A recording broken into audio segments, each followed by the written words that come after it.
Very good afternoon. Welcome to Swatantra mid day debate.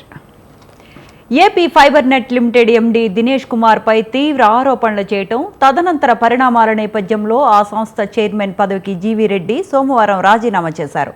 TDP జాతీయ అధికార ప్రతినిధి పదవికి, పార్టీ ప్రాథమిక సభ్యత్వానికి సైతం రాజీనామా చేస్తున్నట్లు చంద్రబాబుకు లేఖ రాశారు.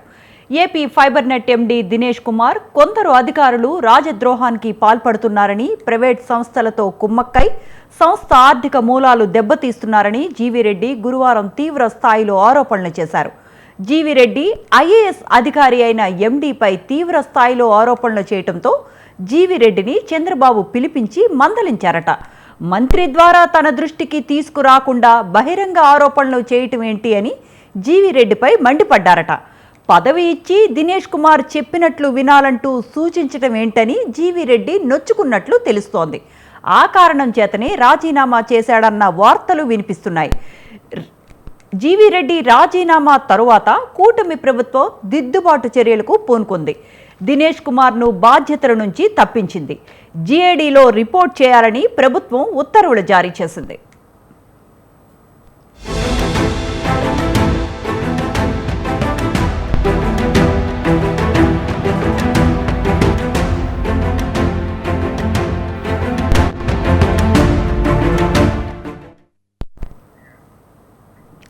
రైట్. ఇంతకు 5-6 నెలలకే జీవీ రెడ్డి రాజీనామా ఎందుకు చేస్తున్నట్లు నిర్ణయం తీసుకున్నారు?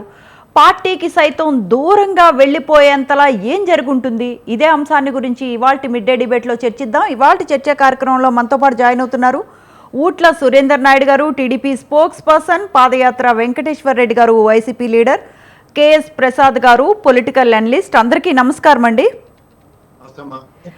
ప్రసాద్ గారు, ఫస్ట్ మీతో స్టార్ట్ చేద్దాం. జీవీ రెడ్డి గారు ఎందుకు రాజీనామా చేశారు? అంటే నిర్దిష్టమైన కారణాలు ఏమైనా మనకి తెలిసాయా? మా స్వతంత్ర టీవీ ప్రేక్షకులకు నమస్కారం, అలాగే ప్యానెల్లో ఉన్న పెద్దలకి మీకు కూడా నమస్తే అమ్మా. పార్టీకి నిక్కచ్చిగా నిస్వార్థంగా సేవ చేసే వాళ్ళని ఇలా వేల మీద లెక్కెట్టచ్చు. తెలుగుదేశం పార్టీ ఉందనుకోండి, సురేంద్ర నాయుడు యొక్క కమిట్మెంట్ ఆయన తెలిసిన నాకు తెలియదు, కానీ నాకైతే బాగా తెలుసు ఆయన ఎప్పటి నుంచి పని చేస్తున్నాడు, ఎంత పోరాటం చేస్తున్నాడు. అలాగే పాదయాత్ర వెంకటేశ్వరరావు, ఆ పాదయాత్రలోనే జగన్మోహన్ రెడ్డి వెనకాల అడుగులు వేసుకుని నడిచిన వాడికి వాళ్ళు ఏ స్థానం ఉందో ఎలా ఉన్నారో ఒకసారి గమనించుకోమంటారు ఇద్దరు. నేనే I don't know to contradict. ఎందుకంటే ఇవాళ ఒక పార్టీని నమ్ముకుని కొంతమంది వ్యక్తులు వాళ్ళ శక్తియుక్తుల్ని, వాళ్ళ ఆర్థిక సంపాదనని సంపాదించుకునే సామర్థ్యాలు అన్ని పణంగా పెట్టుకుని వాళ్ళు పార్టీ కోసం నిరంతరం పనిచేస్తూనే ఉంటారు. అలాంటి వాళ్ళు ఇవాళ నా ప్యానలిస్టులు ఇద్దరికి కూడా నేను చాలా గర్వంగా చెప్పుకోగలను ఇద్దరు పేర్లు, ఎందుకంటే ఐ నో దేర్ కమిట్మెంట్స్. అట్లాగే జీవీ రెడ్డి కూడా నేను కూడా చార్ట్ అకౌంటెంట్, వాడు నాకు sub junior, but I know what he is. ఆత్మస్థైర్యం, ఆత్మనిర్భరం, చిత్తశుద్ధి, ఆత్మాభిమానం, మోరోవర్ పనిచేయడం. ఏ పార్టీలో జాయిన్ అయితే ఆ పార్టీ కన్నతలతో సమానం అనుకునే కమిట్మెంట్ తో పనిచేసి ఎలక్షన్స్ ముందు నిజంగా అతను పోరాటం చేసిన విధానంలో అసలు ఎవరు, నేను కాదు, ఈవెన్ సురేంద్ర నాయుడు గారు కూడా కాంట్రడిక్ట్ చేయలేదు. ఒక వైఎస్ఆర్సీపీతో రాజకీయ అరంగేటం, అలా తదనంతరం కాంగ్రెస్ లో జాతీయ అధికారి, అలాగే తెలుగుదేశం జాతీయ అధికారి ప్రతినిధి, ఇవాళ ఒక కార్పొరేషన్ చైర్మన్. ఎక్కడో మార్కాపురం నుంచి, ఒక సామాన్య కుటుంబం నుంచి రాజకీయ ఆచ్ఛేదన లేకపోతే, ఉదాహరణకి పాదయాత్ర వెంకటేశ్వరరావు గారికో సురేంద్ర నాయుడు గారికో ఫ్యామిలీ నేపథ్యాల్లో వెనకాతల మినిస్టర్లు, ఎమ్మెల్యేలు, ఎంపీలు ఇలాంటి వాళ్ళు ఉంటే వాళ్ళని పరిరక్షించే విధానం వేరేగా ఉంటుంది. ఎవరు లేని వాళ్ళు స్వతంత్రంగా వాళ్ళంతా వాళ్ళు ఎదిగితే అయిపోవచ్చు. ఒక కార్పొరేషన్ చైర్మన్ ఒక ఉన్నత స్థాయి పదవి అంటే నేను ఒకటి చెప్పగలను, గతంలో కేబినెట్ హోదాకి ఇంచుమించుకు ధీటుగా ఉండేది. ఇవాళ జీతభత్యాలు కూడా తగ్గించి ఆయన జీతం మిగిలిన కార్పొరేషన్ చైర్మన్తో కంపేర్ చేస్తే తక్కువ కూడా. మోర్ ఓవర్ అతను ఇవాళ మీకు చెప్పాలంటే ఒక విధంగా 9 నెలల ఈ రాజకీయ ప్రస్థానంలో, ఈ ఎన్డీఏ కూటమిలో ఎక్స్చెక్కర్ కి ₹1 కూడా దాని ఏమంటారు ఫైబర్ నెట్వర్క్ నుంచి ₹1 ఆదాయం ఎక్సెస్ ఇవ్వనని నిస్సహాయ స్థితిని వ్యక్తపరచడం కూడా తప్పేనా? ఎందుకంటే దానికి సహాయ సహకారాలు అందిస్తున్న విధానం చూసుకోగలిగింది. నాకన్నా సురేంద్ర నాయుడు గారు అనే ఒక పెద్ద మనిషికి ఇంకా ఎక్కువ తెలుసు. చంద్రబాబు నాయుడు గారు ముఖ్యమంత్రి స్థానంలో కూర్చునేదాకా ఉన్న విధానం ఆయన 14 సంవత్సరాల ముఖ్యమంత్రిగా ఇవాళ మళ్ళీ కొత్తగా ముఖ్యమంత్రి అయిన దాంట్లో వెంటనే ఆయన బ్యూరోక్రాట్స్ షూస్ వేసుకోగలుగుతాడు అన్నది ఇంకోసారి ప్రూవ్ అయింది. ఎందుకంటే ఇవాళ జీవి రెడ్డి అనే వ్యక్తి యొక్క రాజీనామా, తదనంతరం పార్టీ సభ్యత్వానికి ఇదంతా ఒక ఎత్తి అయితే, ఇవాళ ఐఏఎస్ ఆఫీసర్ ని జిఐడికి అటాచ్ చేయడం అంటే ఇండైరెక్ట్ గా ఒప్పుకున్నట్టే తప్పు జరిగింది అన్నది. మరి ఏమీ చేయలేదు. అయినా సరే ముఖ్యమంత్రి హోదాలో నేను ముఖ్యమంత్రి అయిపోయిన వెంటనే పార్టీ వేరు నేను వేరు, మళ్ళీ బ్యూరోక్రాట్స్ చుట్టూ తిరుగుతూనే ఉంటాను నేను అన్నది ఇంకొకసారి మళ్ళీ ప్రూవ్ చేశారు. 95 ముఖ్యమంత్రి ఆయన మాటకి ఇంకోసారి అండర్లైన్ చేసుకుంటే 95 నుంచి ఈ రోజు దాకా జరిగిన ముఖ్యమంత్రి 14 సంవత్సరాల ప్రస్థానంలో ఒక్క ఇంచి కూడా మార్పులని నిలువెత్తు నిదర్శనమైన విగ్రహం చంద్రబాబు నాయుడు గారిని మళ్ళీ ప్రూవ్ అయింది. ఈ పార్టీ కార్యకర్తలు నాయకులు వీళ్ళందరూ ఓన్లీ భజన చేసుకుంటూ కూర్చోడమే, ఇంకొక మార్గమే లేదు. ఎందుకంటే ఇవాళ రేపొద్దున సురేంద్ర నాయుడు గారికి ఆ ఫైబర్ నెట్వర్క్ బ్రాంచ్ ఇచ్చిన, ఇన్నాళ్ళు ఆయన చిత్తశుద్ధికి పార్టీ చాటుకున్న దానికి ఆయన నిలబడినా, లేదంటే రేపు నేను నా ఆదర్శాలు, నేను నా మనోభావాలు, నేను పార్టీకి నాకున్న కమిట్మెంట్ అని నిట్టనిలువున నిలబడినా సరే జీవి రెడ్డికి జరిగిన అవమానమే సురేంద్ర నాయుడు గారికి జరిగిన నేను ఆశ్చర్యపడ్డాను. ఎందుకంటే బ్యూరోక్రాట్స్ మాత్రమే పరిరక్షించుకునే చంద్రబాబు నాయుడు గారు అనేది ఇంకోసారి మళ్ళీ మరి ప్రూవ్ అవుతాను. It is been a track record of respect to Chandrababu Naidu గారు. ముఖ్యంగా ముఖ్యమంత్రి హోదాలో ముఖ్యమంత్రి అనే పదానికి అర్థం పరమార్థం బ్యూరోక్రాట్స్ చుట్టూ. ఈయన నాకు తెలిసి రామారావు గారు లేదా మహానుభావుడు పివి నరసింహారావు గారు ఎవరు శిష్యుడో కాదు, జలగం వెంగళరావు గారు శిష్యుడు నేను గంట పరంగా చెప్పాను. Because years under the clusters of bureaucrats and ఈ లాస్ట్ హిస్ పవర్ ఆల్సో. అలాగే ఈయన కూడా ప్రతిసారి పదవిని అధిరోహించడం, ఈ బ్యూరోక్రాట్స్ ధర్మం అని పార్టీలో ఉన్న నాయకుల్ని విస్మరించడం, తర్వాత పదవి చ్యుతులు అవ్వడం, ఇది సర్వసాధారణ ప్రక్రియ తెలుగుదేశంలో. ఇప్పుడు ఇదంతా ఒక ఎత్తి, ఈయనకి నెత్తి మీద పిడుగులాగా వాళ్ళ కొడుకు కూడా దాక్కున్నాడు. ఇవాళ జీవి రెడ్డి గారు అనే వ్యక్తి చంద్రబాబు గారి చుట్టూ ఉన్న కారణంగా ఆయనకి పదవి వరించడం ఒక మెరాకల్. ఎందుకంటే వాళ్ళ తపేలా ఛానల్లోనే కూర్చుని ఎదిరించిన తర్వాత కూడా పిలిచి తాంబూలం ఇచ్చి పేరెంట్ ఇవ్వడం అనేది రేరెస్ట్ ఫినామినా. అది జరిగింది, అద్భుతం. అయిపోవచ్చు ఆయన జీతం కూడా మిగిలిన కార్పొరేషన్ తో చూసుకుంటే తక్కువ జీతం. ఇదంతా ఒక ఎత్తి అయితే, తదనంతర పరిణామాల్లో ఇవాళ జరిగిన రీత్యా మొదట అడిగే 400 పైచిలకు ఆయన ఉద్యోగం తెచ్చాడు. ఈ తెలుగుదేశం కొన్న పెద్ద పిడుగు ఏంటంటేనమ్మా ఆ చుట్టూ ఉన్న ఇంటెలిజెన్స్ మాటల్లో అన్న దాంట్లో జీవిరెడ్డి కూడా బలైపోయాడు. గతంలో ఇంటెలిజెన్స్ మాటలు నమ్మి బలే తెలుగుదేశాన్ని చూసి ఉంటాను. ఫస్ట్ టైం కార్పొరేషన్ చైర్మన్ రూపంలో జీవిరెడ్డినే చూసాం. వాళ్ళకి తెలుసో తెలీదో 385 మంది పైచిలుకున జగన్మోహన్ రెడ్డి ప్రభుత్వం తాత్కాలిక దాన్ని ఏమంటారు ఆపద్ధర్మ ముఖ్యమంత్రి హోదాలో ఉన్నప్పుడే 385 మంది పైచిలుకును తొలగించిన తర్వాత కూడా 400 పైచిలుక ఉద్యోగాలు తొలగించడమే మొదటి అడుగు పడింది జీవిరెడ్డితో. తదనంతరం వాళ్ళ పార్టీ పరంగా గౌరవ మంత్రికో గౌరవ ముఖ్యమంత్రి గారికో ఈ క్రెడిట్ అంతా రావాలి. కానీ ఒక కార్పొరేషన్ చైర్మన్ అంటే గవర్నర్ కి డమ్మీ రూపంలో ఉన్న కార్పొరేషన్ చైర్మన్లు ఈ విధమైన అత్యుత్సాహాన్ని ప్రదర్శిస్తే ఖచ్చితంగా శిక్షార్హులే. దానికి బీసీ జనార్దన్ రెడ్డి సేమ్ సామాజిక వర్గం అయినా సరే తిట్టడానికి అనకాడు. గౌరవ ముఖ్యమంత్రి గారు కూడా పిలిచి చదువుకున్నవాడివి, విజ్ఞుడు, విచక్షణ ఉన్నవాడివి, నువ్వు కూడా విచక్షణ రాజ్యంగా ఎలా ఉంటావయ్యా అని అడిగిన దానికి కూడా ఒక సామాజిక వర్గం కానీ జీవి రెడ్డి బలవ్వాల్సి వస్తుంది. ఎందుకు అంటే నిక్కచ్చిగా ఒక జీతం తీసుకుంటున్నందుకు విశ్వసనీయత, విధేయత పార్టీ కార్యకర్త రూపంలో తెలుగుదేశంలో వాడు ఎవడైనా సరే ప్రదర్శించేదానికి విభిన్నంగా ప్రదర్శించాలి. Once you are stepping in to the shoes of governance and administration and power, ఈ 3 ఫ్రాంచెస్ లో ఉన్నప్పుడు ఈ ఫ్లాంజెస్ లోంచి వచ్చేది flavour and fragrances in the favour of Telugu Desam party తప్ప వ్యక్తిగతంగా ఒక డిస్కషన్స్ తీసుకుంటే ఇవ్వచ్చు. చైర్మన్ అన్నది పదము మీకు అలంకారమే. అంటే చూడండి, పెళ్లికి వెళ్ళినప్పుడు ఆడపిల్లలు మెల్లో నెక్లెస్లు, వడ్డానాలు ఇవన్నీ పెట్టుకెళ్తారు చూడండి, అలాగే మీ ఇచ్చిన అలంకార ఆభరణమే తప్ప దీనికి ఒక డిస్క్రిప్షన్ ఆడదు. రాష్ట్ర ఖజానాలకి గండిపడినా అయితే వ్యక్తిగతంగా మీ ప్రదర్శన మీరు ప్రదర్శించిన అదంతా క్రెడిట్ గౌరవ మంత్రికో గౌరవ ముఖ్యమంత్రికో గౌరవ పార్టీకో రావాలి తప్ప కార్పొరేషన్ చైర్మన్ అవగానే నేను పార్టీ వ్యక్తి కాకుండా పోతాడన్న అపోహలో ఇవాళ వ్యక్తిగతంగా ఆయన మీదే. అవును ప్రసాద్ గారు, డెఫినెట్ గా వాళ్ళ క్యాడర్ నుంచే, తెలుగుదేశం క్యాడర్ నుంచి, తెలుగుదేశం సోషల్ మీడియా నుంచే గట్టిగా విమర్శలు వెల్లువెత్తుతూ ఉన్నాయి. దీని మీద మనం ఒకసారి మీరు అన్నట్టు సురేంద్ర నాయుడు గారితో మాట్లాడదాం. సురేంద్ర నాయుడు గారు నమస్తే అండి. తర్వాత మళ్ళీ సురేంద్ర నాయుడు గారితో మాట్లాడు, ఆయన మీకు చాలా గౌరవం ఉంది. సురేంద్ర గారు మీ మీద గౌరవంతో మిమ్మల్ని పర్మిషన్ అడుగుతుంది. ఇరు రాష్ట్రాల్లో అంటే ఇవాళ రాష్ట్ర విభజన అనంతరం తెలుగు రాష్ట్రాల్లో ఓ రెడ్డి సామాజిక వర్గం నుంచి జీవి రెడ్డి అనే వ్యక్తి యొక్క వైబ్రేషన్స్ తెలంగాణ అండ్ ఆంధ్రప్రదేశ్ లో అసలు you can't even imagine, not even predict. అతనికి ఇంక్లూడింగ్ చౌదరి సామాజిక వర్గం నుంచి కూడా అతనికి వచ్చి అప్లాస్ చూస్తే నేనే వాళ్ళ పొద్దు నుంచి ఆశ్చర్యపోతున్నాను. ఎందుకంటే నిక్కచ్చిగా పని చేస్తే, నిబద్ధతతో పనిచేస్తే, విశ్వసనీయతతో పనిచేస్తే, కమిట్మెంట్ తో పనిచేస్తే, పార్టీకి నేను విశ్వవిధేయుడిని వీర విధేయుడిని అనుకుంటే, అండ్ ఎక్స్చెక్కర్ కి నాకు ఇచ్చిన గౌరవ పదవికి నా పరంగా ₹1 కూడా నవంబర్ లో పదవి చేపట్టిన తర్వాత కూడా ₹1 ఇవ్వకుండా అన్నప్పుడు తెలుసో తెలియకు ఆయన ఇండైరెక్ట్ గా వైఎస్ఆర్సీపీ క్లీన్ చిట్ ఇచ్చాడు. ఎట్లా అంటే జగన్మోహన్ రెడ్డి అనే వ్యక్తి ఎక్స్చెక్కర్ అంటే రాష్ట్ర ట్రెజరీకి ₹1 కూడా నష్టం జరగకుండా ఏపీ ఫైబర్ నెట్ గా ఒక్క కనెక్షన్ కూడా కొత్త ఇవ్వలేపారంటే కనెక్షన్ అన్ని ఎస్టాబ్లిష్ చేసేసారు. టెక్నికల్ ఇష్యూ ఏంటమ్మా, కనెక్షన్ వల్ల నాకు టెలికాస్ట్ సరిగ్గా అవ్వట్లేదు.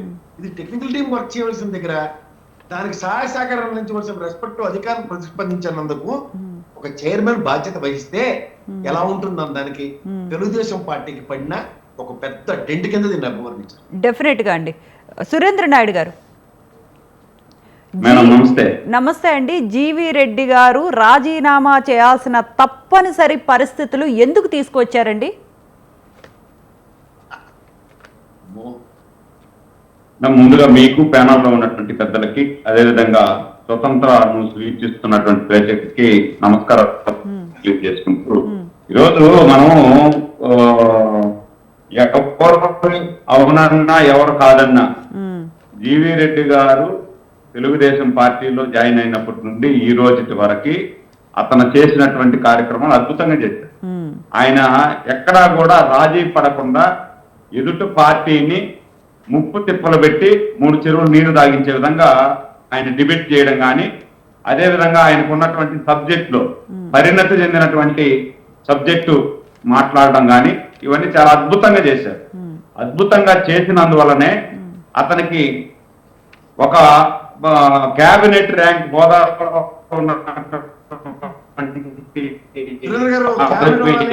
ఆయనకి ఇవ్వడం జరిగింది. ఇచ్చిన తర్వాత ఈ రోజు ఆయన బలి కావడానికి కారణం ఏంటంటే, ఏదైతే జగన్మోహన్ రెడ్డి గారు ముఖ్యమంత్రిగా ఉన్నటువంటి సందర్భంలో వాళ్ళకు సంబంధించినటువంటి, అంటే వాళ్ళ పార్టీకి సంబంధించినటువంటి సోషల్ మీడియా చూస్తున్నటువంటి సోషల్ మీడియా చూస్తున్నటువంటి వాళ్ళకి అందరికీ కూడా ఈ ఫైబర్ నెట్ ద్వారా జీతాలు పంపించారు.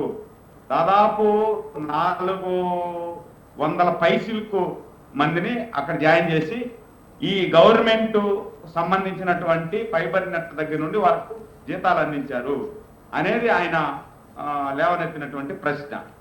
ఆయన ఆ 400 మందిని తొలగించాలి అని చెప్పి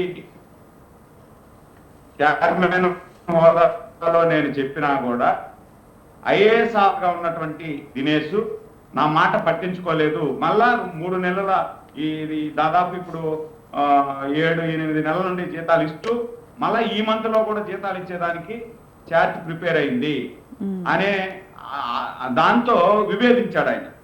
ఇలా నేనేమంటానంటే, అద్భుతమైనటువంటి వ్యక్తిత్వం ఉన్నటువంటి జీవి రెడ్డి గారు, నేను నా పార్టీలో ఉన్నటువంటి కార్యకర్తలే కాదు, ఎవరైనా కూడా అతను చేస్తున్నటువంటి పోరాటం, అతను చేసినటువంటి కార్యక్రమాలు మెచ్చుకుంటారు, ఇర్రెస్పెక్ట్ ఆఫ్ పార్టీస్. ఎందుకంటే ఆయన పరిణతి చెందినటువంటి వాక్చాతుర్యం గాని, ఆయన మాట్లాడే తీరు గాని ఆకట్టుకున్నాడు అందరినీ కూడా. కాకపోతే ఈ రోజు ఏదైతే ఈ 400 మంది ఉన్నారు అనేది డైరెక్ట్ గా మీడియా ముందుకు రాకుండా గౌరవ ముఖ్యమంత్రి దగ్గరికి వెళ్ళి, సురేంద్ర నాయుడు గారు ఆయన చేసిన తప్పు అంటే నిజంగా చెప్పుకోవాలి అని అంటే మీడియా ముందుకు రావటం ఒక్కటే కదా ఆయన చేసిన తప్పు?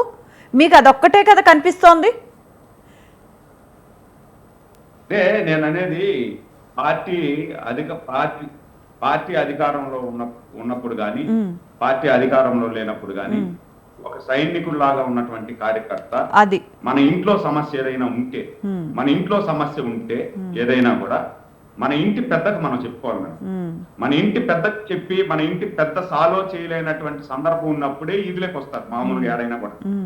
మన ఇంట్లో సమస్య ఉంటే కూడా మన తండ్రికి చెప్తాం, మన తండ్రి సాల్వ్ చేయలేనటువంటి పరిస్థితి ఉండేటప్పుడు అది చిలికి గాలు అని అవుతుంది, ఈదులోకి వస్తారు, ఈదులో పడుతుంది. అంటే మన ఫ్యామిలీ విషయం ఈదులో పడుతుంది, అంతే కదా ఇది కూడా. అది ఇప్పుడు జీవి రెడ్డి గారు చైర్మన్ గా ఉంటూ ఆయన అంటే నాకు చాలా గౌరవం, నాకు వ్యక్తిగత పరిచయం కూడా బాగుంది అతనితో. ఈరోజు ఆయన అంత అద్భుతమైనటువంటి వ్యక్తిత్వం ఉన్నటువంటి అతను ఒక చిన్న పొరపాటు చేయకుండా డైరెక్ట్ గా ముఖ్యమంత్రికి చెప్పుండొచ్చు. మిమ్మల్ని గౌరవించారు కదా ముఖ్యమంత్రి కూడా. పొరపాటు అన్న మాట నేను ఒప్పుకోను. ఇప్పుడు మీరు అడిగారు మళ్ళీ మీకు చెప్తాను మీ మీద గౌరవంతో. పొరపాటు అన్న మాట నేను చచ్చిన ఒప్పుకోను. పార్టీ కమిట్మెంట్ ఉన్నప్పుడు, ఒక లోపం జరిగినప్పుడు సురేంద్ర నాయుడు అనే వ్యక్తికి కూడా డిస్క్రిప్షన్ ఉండాలి. పార్టీ తప్పుని వేలెత్తి చూపించడానికి, ఆ తప్పుని సరిదిద్దడానికి. అది లేనప్పుడు ఏందన్నా ఇది?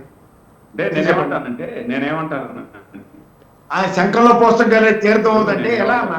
మీరు చెప్పండి. సురేంద్ర కాదు కాదు కాదు కాదు కాదు ప్రసాద్ గారు నన్ను కంప్లీట్ కాదు కాదు కాదు ఇప్పుడు నేను కంప్లీట్ చేయండి. కంప్లీట్ చేసిన తర్వాత మీరు అడిగిన ప్రశ్నకి మీరు నన్ను మీరు విభేదిస్తే మీరు విభేదించవచ్చు, మీరు విభేదించవచ్చు. కానీ నా అభిప్రాయాన్ని నేను కట్టుబడి ఉంటాను. నా అభిప్రాయాన్ని నేను స్వేచ్ఛగా వెలబెక్కే హక్కు నాకుంది. మీరు విభేదిస్తారని చెప్పి మాట్లాడలేదు కదా. జిఏడికి ఎప్పుడైతే ఆ గౌరవ కలెక్టర్ ని అటాచ్ చేశారో తప్పు జరిగిందని ఒప్పుకోలేట్లే. జీవిరెడ్డి రిజిగ్నేషన్ యాక్సెప్ట్ చేసి పార్టీ ప్రసాద్ గారు let him complete, will discuss later. Prasad గారు లెట్ మీ కంప్లీట్. నేను చెప్పేది కూడా అదే అండి. ఇప్పుడు జరిగినప్పుడు మన ఇంట్లో పొరపాటు జరిగినప్పుడు మన పెద్దలకు చెప్పాలా? మన పెద్ద మీరు చెప్పకుండా మీ ప్రకారం మీరు రోడ్డుకు మీదకి వస్తారు. నాకేదన్నా పొరపాటు అని వచ్చి తెలిసిందంటే నేను రోడ్డు మీదకి వస్తా, ఇంకొకరికి తెలిసింది ఇంకొకరు రోడ్డు మీదకి వస్తారు. అప్పుడు ఇంకేముంది? పెద్ద తరహా ఏముంది? పెద్ద గౌరవించినట్టే ఉంది. పార్టీ రేపు ఇబ్బందులు పడుతుంది కదా ప్రభుత్వం. మీరు పెద్ద మనిషిగా మళ్ళీ చెప్తాను సురేంద్ర అన్న, మీకు మళ్ళీ కూడా విషయం చెప్తా. పెద్ద మనిషిగా చంద్రబాబు నాయుడు గారు పెద్ద మనిషి క్రియేట్ చేసింది జీవిరెడ్డి. మాట్లాడింది ఏంటి? ఏదైనా పొరపాటు జరిగితే సురేంద్ర సార్ మళ్ళీ మీకు సబ్మిషన్, ఏదైనా పొరపాటు జరుగుంటే మీరు ఈ రోజు ముఖ్యమంత్రిగా ఇచ్చిన గౌరవప్రదమైన పదవికి ఉన్నటువంటి మీరు ఆ గౌరవప్రదమైన పదవికి వన్నె తెచ్చే కార్యక్రమానికి తెరలేపినప్పుడే మీ అధినాయకుడికి మీరు గౌరవం చేసినట్టు. సార్ మనం ఉద్యోగం చేసి నాన్నకి 10 రూపాయలు సాయం చేస్తేనే కదా సార్ మా నాన్న ఇప్పటిదాకా చదివించిన దానికి జస్టిఫికేషన్. మన ఉద్యోగం తెచ్చుకొని కూడా మా నాన్న మీద గుదిబండి అయితేనంటే ఎట్లా సార్? సురేందర్ నాయుడు గారు ఇందాక ప్రసాద్ గారు కూడా సురేందర్ నాయుడు గారు ఒక్క నిమిషం, ప్రసాద్ గారు కూడా కొన్ని మంచి పదాలు చెప్పారు. ఒక్క నిమిషం సురేందర్ నాయుడు గారు, ఒక్క నిమిషం. ప్రసాద్ గారు కూడా అంటే ఇంకా జీవి రెడ్డి గారిని పిలిచి అంటే వేటు తప్పదు అంటే ఏదైతే ప్రో ఛానల్గా చెప్పుకుంటున్నారో ఈనాడులో వచ్చిన కథనమే నేను చెప్తున్నాను. అంటే వేటు తప్పదు అన్న పదం పెద్ద ఆయన వాడారు అన్నది మనకు బయటకు వస్తున్న మాట. అలాంటి పదాలు అంటే ఇందాక ప్రసాద్ గారు కూడా చెప్పారంటే చంద్రబాబు నాయుడు గారు ఎక్కడా మారలేదు, ఇంకా అదే మోస ధోరణిలో అదే పాత దీంట్లో ఈ రోజుల్లో యువ రాజకీయ నాయకుల్ని ఇలాంటివి హెచ్చరిస్తే ఎవరు పడతారు? ఆత్మాభిమానం ఉన్నవాళ్ళు. ఇది నిజమా కాదా చెప్పండి. ఇక్కడ ఆత్మాభిమానం అనేది ఎవరికి ఆత్మాభిమానాన్ని దెబ్బతినేటట్టుగా ఎవరు చేయట్లేదు. ఒక దారిలో నడవాలి.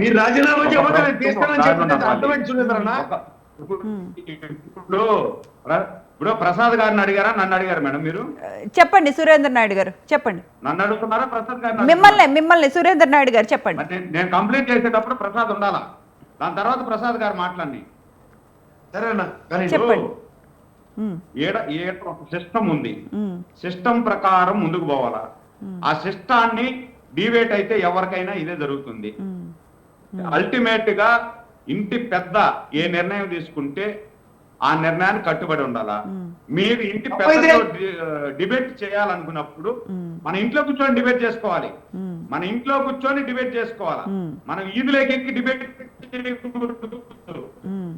ఇప్పుడు నా తండ్రి సరిగ్గా లేదంటే నేను నా ఇంట్లో కూర్చొని 4 గోడల మధ్య నా తండ్రిని తిట్టచ్చు, నా తండ్రిని ఇంకేదైనా మాట్లాడచ్చు. అంతేగాని నువ్వు నా తండ్రికి విభేదించేసి రోడ్లో పోయే వాళ్ళు నా తండ్రి అట్టా ఓడు ఇట్టా ఓడు అంటే నాకేం గౌరవం ఉన్నట్టు? నేనేం విశ్వాస పాత్రుడిగా ఉన్నట్టు? ఇప్పుడు నేను అట్లని చెప్పి జీవి రెడ్డిని తక్కువ చేసి మాట్లాడటం లేదు. ఎక్కడో పొరపాటు జరిగింది. జీవి రెడ్డి మా పార్టీ అతను ఈ రోజు రాజీనామా చేసినంత మాత్రాన ఆయన దూరం పెట్టేది లేదు. రాజీనామాని వెంటనే ఎందుకండి ఆమోదించారు? సురేందర్ నాయుడు గారు రాజీనామాని ఎందుకు వెంటనే మీరు ఆమోదించారు? అంటే పరోక్షంగా రాజీనామా చెయ్యండి అని ప్రోత్సహించారా? పరోక్షంగా రాజీనామా చెయ్యండి అని టీడీపీ వాళ్ళే ప్రోత్సహించినట్టున్నారు, మీ అధినేత చంద్రబాబు నాయుడు గారే ప్రోత్సహించినట్టున్నారు, ఇదే కోరుకున్నట్టున్నారు. మేడం వినండి, ఇంకొకరు ఈ విధంగా చేయకూడదు. రేపు ప్రతి ఒక్కరు ఇదే విధంగా చేసుకుంటే ప్రభుత్వానికి పట్టి ఎక్కడ ఉంటుందండి? ఆయనకి పట్టి ఎక్కడ ఉంటది? ప్రతి ఒక్కరు ఈ విధంగా చేసుకుంటా పోతా ఉంటే జీవీ రెడ్డి చేస్తాడు,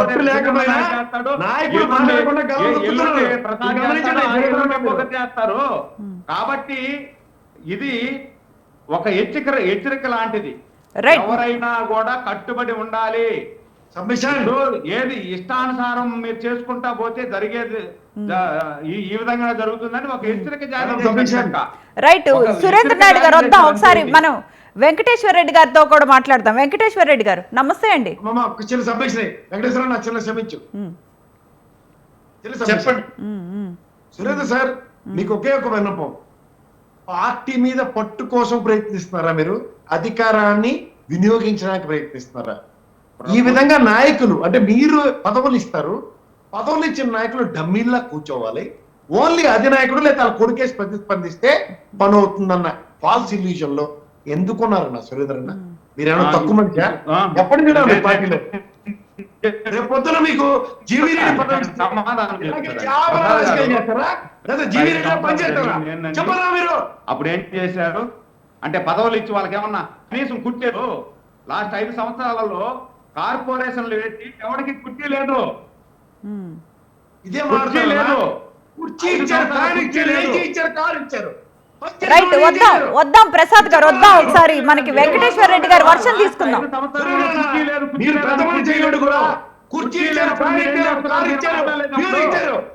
పని చేసిన వాడిని మీరేం చేశారు చెప్పరా మీరు? రైట్. వద్దాం అండి ఒకసారి వెంకటేశ్వర రెడ్డి గారు వర్షం కూడా తీసుకుందాం. వెంకటేశ్వర రెడ్డి గారు చైర్మన్ లేచారు, అన్ని ఇచ్చారు, ఇది ఇచ్చారు, అది ఇచ్చారు, కానీ కూర్చునే దానికి కుర్చీ లేదు, ఒక రూమ్ లేదు, ఒక డస్క్ లేదు, ఒక ఫ్యాన్ లేదు, ఒక పెన్ లేదు, ఒక పేపర్ రైట్.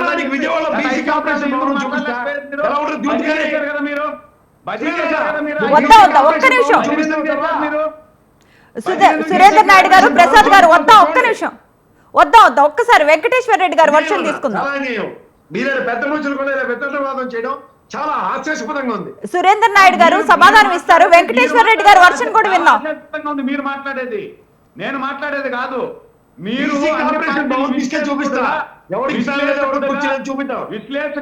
విశ్లేషకుడుగా అన్ని పార్టీలను సమానంగా చూడాల్సినటువంటి స్థాయిలో మీరుండి ఒక కొమ్ము కాసే విధంగా మాట్లాడితే మీ మీద గౌరవం ఎలా ఉంటది? రైట్. వెంకటేశ్వర రెడ్డి గారు వద్దాం. గౌరవం తగ్గింది.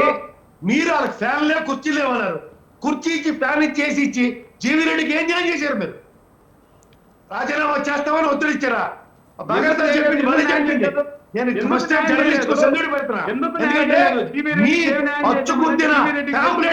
చెప్పారు జీవీ రెడ్డి రాజీనామా చేస్తావా?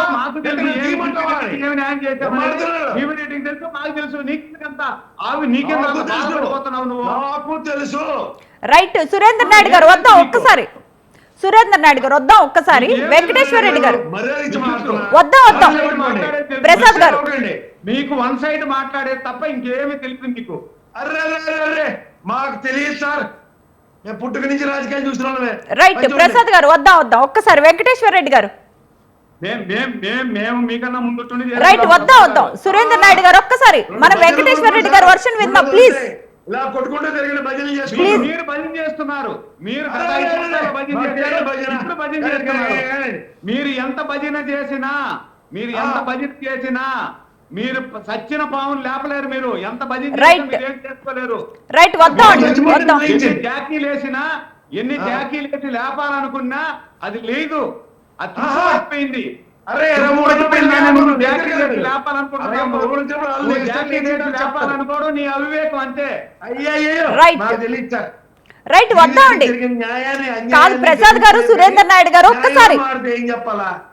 ప్రసాద్ గారు, సురేందర్ నాయుడు గారు, ప్లీజ్ ఒక్కసారి వెంకటేశ్వర రెడ్డి గారు వర్షన్ విందాం. వెంకటేశ్వర రెడ్డి గారు నమస్తే అండి. సారీ వెంకటేశ్వర రెడ్డి గారు నమస్తే. మీకు ఛానల్లోని పెద్దలకి, రాష్ట్ర ప్రజలకి, వీక్షకులకి, స్వతంత్ర వీక్షకులకి శుభ సాయంత్రం. ఇప్పుడు నాయుడు గారు చెప్పినట్టు క్రమశిక్షణ అనేది ప్రభుత్వంలోని అందరికీ వర్తిస్తుందా? ప్రభుత్వ పెద్ద ఎవరు? చంద్రబాబు నాయుడు గారేనా? చంద్రబాబు నాయుడు గారు ప్రభుత్వ పెద్ద అయినప్పుడు లోకేష్ బాబు గారు దావోస్ వెళ్ళి మళ్ళీ జగన్మోహన్ రెడ్డి ఎందుకు అధికారంలోకి రాలేదని మిస్ వాయిస్ ప్రెస్ మీట్లు పెట్టి స్టేట్మెంట్లు ఇచ్చాడు. మరి రఘురామకృష్ణరాజు గారు కూడా రకరకాల స్టేట్మెంట్లు ఇచ్చారు. పవన్ కళ్యాణ్ గారు కూడా ప్రభుత్వం గాడి తప్పింది, పరిపాలనా వ్యవస్థ పక్కదారి పట్టింది, ప్రజల్లోకి వెళ్తే మమ్మల్ని తిడుతున్నారని చెప్పేసి డిప్యూటీ సీఎం గారు అన్నారు. ఇక్కడ తిరుపతి విషయంలో కావచ్చు, గతంలో జరిగిన అనేక రకాల విషయాల్లో ఆ కూటమి పెద్దలు రకరకాలుగా మాట్లాడిన సందర్భాలు చాలా ఉన్నాయి. ప్రెస్ మీట్కి వచ్చి నిజాలు మాట్లాడటమే జీవీ రెడ్డి చేసిన తప్పు అయితే అదే క్రమశిక్షణ చర్యలు అందరి మీద ఉండాలి కదా. పవన్ కళ్యాణ్ గారిని ఎందుకు ఉపేక్షించారు? లోకేష్ బాబు గారిని ఎందుకు ఉపేక్షించారు? మరి రఘురామకృష్ణరాజు గారిని ఎందుకు ఉపేక్షించారు? ఒక్క జీవీ రెడ్డి రెడ్డి గారి మీద ఈ వేటు ఎందుకు వేశారు? జీవీ రెడ్డి గారు తనంతట తాను రాజీనామా చేయలేదు. మీకు వేటు తప్పదు, మీ అంతటా మీరు రాజీనామా చేసిపోతే బాగుంటది అని చెప్పి బెదిరిస్తే ఆయన రాజీనామా చేయాల్సిన పరిస్థితి వచ్చింది. వెంకటేశ్వర రెడ్డి గారు దానికి కారణం ఏంటంటే ఆయన వచ్చిన అవకాశాన్ని, ప్రజల సొమ్ముని ప్రభుత్వానికి సద్వినియోగం చేయడం కోసం, ఖర్చు పెట్టడం కోసం అధికారులను ప్రశ్నించడమే ఆయన చేసిన తప్పు. దీన్ని ఇప్పుడు జీవీ రెడ్డి గారి మీద మనం చర్చ పెడితే, జీవీ రెడ్డి గారి విషయం గురించి మనం డిస్కస్ చేయాలని మనం అనుకుంటే, పెద్దలు నాయుడు గారు మాట్లాడే మాటలు గత ప్రభుత్వం, జగన్మోహన్ రెడ్డి గారు వైఎస్ఆర్సీపీ అని మాట్లాడుతున్నారు. ఇక్కడ దీన్ని బట్టే ఆల్రెడీ ఐఏఎస్ ని అక్కడ అప్పచెప్పడం, అట్లనే ఈ పరిణామాలన్నీ చూడటం, ఆయన రాజీనామా చేయటం, వీటన్నిటినీ మనం పరిశీలించి చూస్తే ప్రభుత్వం తప్పు చేసిందని క్లియర్ గా ఒప్పుకున్నట్టే కదా. పెద్దలు ప్రసాద్ గారు అన్నట్లు ఒప్పుకున్నట్టే కదా. ఒప్పుకొని ఒక పక్క ప్రభుత్వం ఒప్పుకున్నా, చంద్రబాబు నాయుడు గారు ఒప్పుకున్నా, లోకేష్ గారు ఒప్పుకున్నా, పవన్ కళ్యాణ్ గారు ఒప్పుకున్నా, వీళ్ళందరూ రకరకాలుగా మాట్లాడినా మరి ఎందుకో నాయుడు గారికి ఒప్పుకోనట్టు, జీవీ రెడ్డి గారే తప్పు చేసినట్టు, జీవీ రెడ్డి గారి మీద ఎందుకు ఇరసకపడుతున్నారో నాకు అర్థం కావట్లేదు. జీవీ రెడ్డి గారు క్లియర్ గా ఆయన బెదిరింపుల వల్ల వేటు తప్పదు అని బెదిరించి మీరు రాజీనామా చేయకపోతే మేమే తప్పించాల్సి వస్తుందని చెప్పబట్టి ఆయన రాజీనామా చేశారు. ఇది క్లియర్. అది ఆ బెదిరింపులు ఉన్నాయని చెప్పేసి రాష్ట్ర ప్రజలందరికీ తెలుసు. లోకేష్ బాబు గారు, చంద్రబాబు నాయుడు గారు ఆయన్ని బెదిరిస్తున్నారు. ఆయన పని ఆయన చేసుకోనియట్లేదు. అధికారులు ఒక పక్క ఆయన ఇచ్చిన స్టేట్మెంట్లకు కానీ, ఆయన ఇచ్చిన ఆర్డర్స్ కానీ ఎక్కడా కూడా విలువ లేకుండా చేసి ఆ ఐఏఎస్ చెప్పండి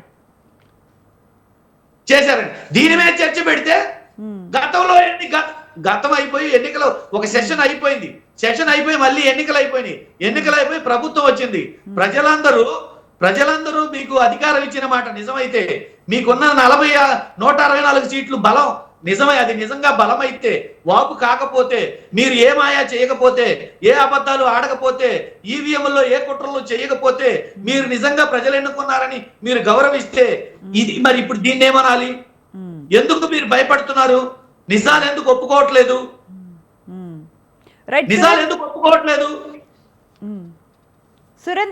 చెప్పండి. మీకున్నది నిజంగా ప్రజా మద్దతు అయితే ఇప్పుడు వెంకటేశ్వర రెడ్డి గారు చెప్తున్నారు. వెంకటేశ్వర రెడ్డి గారు ఇప్పుడు గవర్నమెంట్ వచ్చిన రోజు నుండి ఇదే మాటలు మాట్లాడుతున్నారు వైసీపీ వాళ్ళందరూ కూడా. ఈవీఎంలు ఏదో మోసం జరిగింది అది ఇది అని చెప్పి. మరి 151 సీట్ వచ్చినప్పుడు ఈవీఎంల ద్వారానే మీరు గెలిచారా? ఆ రోజు ఈవీఎం ద్వారానే మీరు గెలిచుంటే ఈ రోజు మేము కూడా ఈవీఎం ద్వారా గెలిచినట్టే లెక్క అనుకోండి. ఇప్పుడు మీరు ప్రభుత్వం 151 సీట్లు వచ్చిన తర్వాత మీరేం చేశారు? 151 సీట్లు వచ్చిన తర్వాత 151 సీట్లు తెచ్చుకున్నామని సంకలు గుద్దినప్పుడు స్థానిక సంస్థలు ఎన్నికలకు పోయినప్పుడు ప్రతి దగ్గర కూడా మీరు ఎందుకు నామినేట్ చేసుకొని ఎన్నికలు చేస్తారు? ప్రతి ఎన్నిక నామినేట్ ఎందుకు చేసుకున్నారు? స్వేచ్ఛగా ఎందుకు ఎలక్షన్ చేయలేకపోయారు? అంటే ఈవీఎంల ద్వారా గెలిచారని, ఆ రోజు ఈవీఎంల ద్వారా గెలిచారదా? 164 వస్తే ఈవీఎంల ద్వారా గెలిచినట్టు గెలిచినట్టే కాదు. ఏం మాట్లాడతారండి మీరు? నేను మాట్లాడేది ఏంటి? నేను మాట్లాడేది ఏంది? నేనేం చెప్తున్నాను? జీవీ రెడ్డిని ఎవరు పిలిచి నువ్వు రాజీనామా చేయమని ఎవరు జీవీ రెడ్డిని చెప్పలా. జీవీ రెడ్డి అంతటా ఆయన రాజీనామా చేసిపోయాడు. ఆయన రాజీనామా చేసినందుకు మేమేదో బెదిరించినట్టు, లోకేష్ బాబు బెదిరించినట్టు మరి ఎందుకు ఆమోదించారు అని అడుగుతున్నామండి. వెంటనే ఆమోదించాల్సిన పరిస్థితి ఎందుకు వచ్చింది? మీరు ఎందుకు బుజ్జగించలేదు? ఎందుకు ఆమోదించాల్సిన పరిస్థితి వచ్చింది? ఇప్పుడు ఐఏఎస్ ఎందుకు సస్పెండ్ చేశారు? జిఆర్డీకి ఎందుకు అప్పచెప్పారు? ఐఏఎస్ ఎందుకు సస్పెండ్ చేశారు? జిఆర్డీకి ఎందుకు అప్పచెప్పారు? పిలిపించి మాట్లాడిన పాపం వల్లనే, ఇప్పుడు మీరు చేసిన పాపం వల్లనే ఈరోజు ఐఏఎస్ జిఏడి లేకపోయినా జీవీ రెడ్డి రిజైన్ చేయాల్సిన పరిస్థితి వచ్చినా మీరు చేసిన పాపమే. 400 మంది మీ పేటిఎం గాళ్ళకు పెట్టుకొని జీతాలు ఇచ్చి ప్రభుత్వ సొమ్మును దోసిపెట్టారు. మళ్ళా ప్రభుత్వం వచ్చిన తర్వాత కూడా అలా ఈ సొమ్ము దోసిపెడుతున్నారు అని చెప్పి జీవీ రెడ్డి ప్రధాన ఆరోపణ. అది కాదా? మీరు ఒప్పుకోండి. అంటే ఐఏఎస్ తప్పు చేశాడు అనేటప్పుడు మీరు ఏం చేసినట్టు? 400 మందిని మీ వాళ్ళని పెట్టట్టే కదా లెక్క. జీవీ రెడ్డి చెప్పింది నిజమనే కదా లెక్క. మరి గత ప్రభుత్వంలో మీ పార్టీకి పనిచేసే వాళ్ళకి 400 మందికి ప్రభుత్వ సొమ్ము దోషి పెట్టాల్సినటువంటి పరిస్థితి ఎందుకు వచ్చింది? మీరు లేదంటారా? ఆపేమంటారా? చెప్పండి వెంకటేశ్వర రెడ్డి గారు. ఇప్పుడు మనము పెద్దలుగా డిబేట్లకు వచ్చినప్పుడు ఇంటరప్ట్ అవ్వటం. ఇప్పుడే ప్రసాద్ గారికి ఆయన ఏదో నీతులు చెప్పారు. ప్రసాద్ గారికి సురేంద్ర నాయుడు గారు నీతులు చెప్పారు. నీతులు ఎదుటోడికి చెప్పడానికే మనం పాటించడానికి ఉండవా? వెంకటేశ్వర రెడ్డి గారు నేనే మాట్లాడమన్నాను. సురేంద్ర నాయుడు గారిని నేనే మాట్లాడమన్నా. అయ్యో మాట్లాడండి అంటే ఆయన ఏదో డౌట్ అని అన్నారండి. వెంకటేశ్వర రెడ్డి గారు మాట్లాడండి. పడిపోతున్నావు నాకు అర్థం కాలేదు. ఫ్రస్ట్రేషన్ ఎందుకు మీకు? మీకు ఫ్రస్ట్రేషన్ ఎందుకండి? నాకు అర్థం కాలేదు. ఎందుకు మీకు అంత ఫ్రస్ట్రేషన్? మీ జగన్మోహన్ ఇదే మాదిరి, మీకు ఇదే మాదిరి, మీ ఎమ్మెల్యేలకు ఇదే మాదిరి. ఇంత ఫ్రస్ట్రేషన్ అయితే ఎట్ట బతుకుతారు మీరు? రైట్, వస్తున్నానండి. సురేంద్ర నాయుడు గారు, వెంకటేశ్వర రెడ్డి గారు చెప్పండి.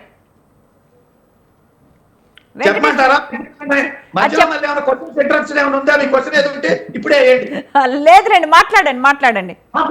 మీ ఇష్టం కదా, మీ ఛానల్ కదా, మీ ఛానల్ మీ ఇష్టం. వాళ్ళకి ఇస్తారు. మీరు చెప్పండి. మీరు వెంకటేశ్వర రెడ్డి గారు మాట్లాడండి చెప్పండి. ఇప్పుడు నేను ఏమంటానంటే క్రమశిక్షణ చర్యలు ఒక జీవీ రెడ్డి గారి మీదే ఉంటాయా? పార్టీలో ఇలా ప్రెస్ మీట్లు పెట్టి తప్పుగా మాట్లాడిన వాళ్ళందరి మీద ఉంటాయా? ఫస్ట్ అది చెప్పాలి. అలా ఉండేటట్లయితే ఎందుకు లోకేష్ గారి మీద క్రమశిక్షణ చర్యలు తీసుకోలేదు? ఎందుకు పవన్ కళ్యాణ్ గారి మీద క్రమశిక్షణ చర్యలు తీసుకోలేదు? ఎందుకు వాళ్ళిద్దరిని చంద్రబాబు నాయుడు గారు పిలిచి బెదిరించలేదు? ఎందుకు బెదిరించలేదు? ఇప్పుడు చెప్పేటందుకు నీతులు ఎదుటోడికి చెప్పేటందుకే నీతులా? మనం పాటించడానికి ఉండవా? మనం పాటించడానికి ఉంటాయా ఉండవా? కాబట్టి ఇవన్నీ ప్రజలు గమనిస్తున్నారు. జీవీ రెడ్డి గారు రాజీనామా చేసిన వెంటనే ఆమోదించటము, ఐఏఎస్ ని జిఏడికి అప్పచెప్పడము, ఇవన్నీ కూడా ప్రజలు ప్రభుత్వం తప్పు చేసిందని ఒప్పుకొని ప్రజలందరికీ అర్థమైన విషయాన్ని పార్టీ అధిష్టానం చంద్రబాబు నాయుడు గారు ఒకటి మాట్లాడతారు, లోకేష్ బాబు గారు ఒకటి మాట్లాడతారు, పవన్ కళ్యాణ్ గారు ఒకటి మాట్లాడతారు, ఐఏఎస్ ఒకటి మాట్లాడతారు. కింది స్థాయి ప్యానల్లోకి వచ్చిన వాళ్ళు వీటికి సంబంధం లేకుండా విదండవాదం పెట్టుకుంటారు. వీటేటికి సంబంధం లేకుండా విదండవాదం పెట్టుకుంటారు. కానీ క్రమశిక్షణ మేమేం మాట్లాడాలో అది మాట్లాడతాము. నువ్వు నేర్పించు, నేను అది మాట్లాడతా. నువ్వేం మాట్లాడాలో చెప్పు నాకు, నేను అదే మాట్లాడతా. ఇప్పుడు వెంకటేశ్వర రెడ్డి గారు కొన్ని పాయింట్స్ తీశారు కదా, ఇప్పుడు ఎందుకు చంద్రబాబు నాయుడు, లోకేష్ బాబు, పవన్ కళ్యాణ్ ఇది తప్ప మీకు ఇంకేం తెలుసు? సురేందర్ నాయుడు గారు మాట్లాడేదానికి సురేందర్ నాయుడు గారు వెంకటేశ్వర రెడ్డి గారు కొన్ని క్వశ్చన్స్ లేవనెత్తారండి, కొన్ని క్వశ్చన్స్ లేవనెత్తారు, దానికి సమాధానం చెప్పండి. అంటే ఓన్లీ జీవీ రెడ్డి గారి మీదే ఉంటాయా? ఇప్పుడు నేను ఎవరి మీద అయినా క్రమశిక్షణ చర్యలు ఉంటాయి. ఇక్కడ జీవీ రెడ్డి మీద క్రమశిక్షణ చర్యలు ఎవరు తీసుకోలేదు. జీవీ రెడ్డి గారే అతని ఇష్టంగా రాజీనామా చేశాడు. అతను ఫాల్స్ స్టేజ్కి పోయి ఏదో జరిగిపోయినట్టు అతను రాజీనామా చేస్తున్నాడు. అతను రాజీనామా చేసిన క్రమశిక్షణ చర్య కాదండి. క్రమశిక్షణ చర్య కాదు. క్రమశిక్షణ చర్య అంటే ఏంటి? క్రమశిక్షణ చెప్పండి ప్రసాద్ గారు. జీవీ రెడ్డిని పిలిచి సస్పెండ్ చేయడమో లేదా టర్మినేట్ చేయడమో క్రమశిక్షణ చర్య అంటారు. అంటే అలాంటి పరిస్థితులు క్రియేట్, సరే మీరు అలాంటివి క్రియేట్ చేయలేదు అన్నప్పుడు రాజీనామాని వెంటనే, ఇప్పుడు మీకు ఒక కథ చెప్తానండి. ఏంటంటే ఎన్టీఆర్ హయాంలో అయ్యన్న పాత్రుడికి ఏదో చిన్న డిస్టర్బెన్స్, మిస్అండర్స్టాండింగ్ వచ్చింది. ఎన్టీఆర్ గారికి అయ్యన్న పాత్రుడు గారికి అప్పుడు 26 సంవత్సరాలు మినిస్టర్గా ఉన్నారు. ఏదో సంతకం విషయంలో మిస్అండర్స్టాండింగ్ వస్తే అయ్యన్న పాత్రుడు గారు రాజీనామా సమర్పిస్తే ఆ రాజీనామాని ఎన్టీ రామారావు గారు ఆమోదించకుండా ఎన్టీ రామారావు గారు తర్వాత చాలా కార్యకలాపాలకి అయ్యన్న పాత్రుడు గారు దూరంగా ఉంటే ఎన్టీ రామారావు గారు తర్వాత అయ్యన్న పాత్రుడిని పిలిచి, తండ్రి లాంటి వాళ్ళు ఒక మాట అనకూడదా అనేసి, నీ రాజీనామాని మేము ఆమోదించట్లేదు, నువ్వు మళ్ళీ పార్టీలో కొనసాగాలి అని ఎన్టీ రామారావు అంతటి వాళ్ళు ఇలాంటి సంఘటనలు చేసినప్పుడు చంద్రబాబు నాయుడు గారు, ప్రసాద్ గారు అన్నట్టు ఇంకా ఆ మోస ధోరణిలోనే కొనసాగటాన్ని మనం ఎలా చూడాలి? అంటే ఎందుకు జీవీ రెడ్డి గారు లాంటి వాళ్ళు వెళ్ళిపోతూ ఉంటే ఎందుకు? అంటే అంత సిన్సియర్గా, డెడికేటెడ్గా పార్టీ కోసమే, అంటే పార్టీ పదవిలో లేనప్పుడు కూడా పార్టీని అంటి పెట్టుకొని చాలా ఛానల్స్లో ఆయన వర్షన్ ఆయన వినిపించి ఇంత డెడికేటెడ్గా ఉన్న పర్సన్ని మీరు ఎందుకు వదులుకున్నారు? ఎందుకు వెంటనే రాజీనామాని యాక్సెప్ట్ చేశారు? ఎందుకు బ్రతిమలాడి పార్టీ కోసం పనిచేసిన వాళ్ళని ఎందుకు ఉంచుకోలేదు? ఇప్పుడు జీవీ రెడ్డి గారు మీద గౌరవము, ప్రేమ, అభిమానం నాకు కూడా ఉంది. దాంట్లో ఎలాంటి భేదాభిప్రాయం లేదు, విభేదము లేదు. జీవీ రెడ్డి గారు రాకముందు తెలుగుదేశం పార్టీ ఉంది. జీవీ రెడ్డి గారు రాకముందు నా లాంటి డెడికేటెడ్ గా పార్టీకి పనిచేసే వాళ్ళు ఉన్నారు. జీవీ రెడ్డి వెళ్ళిపోయినా తెలుగుదేశం పార్టీకి పనిచేసే వాళ్ళు ఉన్నారు. సురేందర్ నాయుడు పార్టీ వదిలేసి వెళ్ళిపోయినా తెలుగుదేశం పార్టీకి అంత డెడికేటెడ్ గా పనిచేసే వాళ్ళు ఉన్నారు. ఇక్కడ జీవీ రెడ్డికి ఎవరు అవమానపరచలేదు.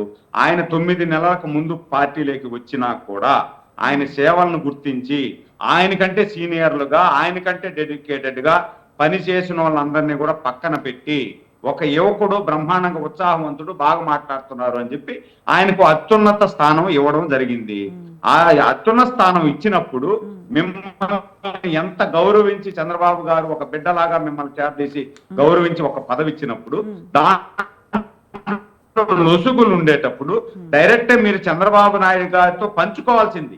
మీరు ఆయన దగ్గర పోయి పంచుకోకుండా ఎందుకు రోడ్డు మీదకి రావాల్సి వచ్చింది?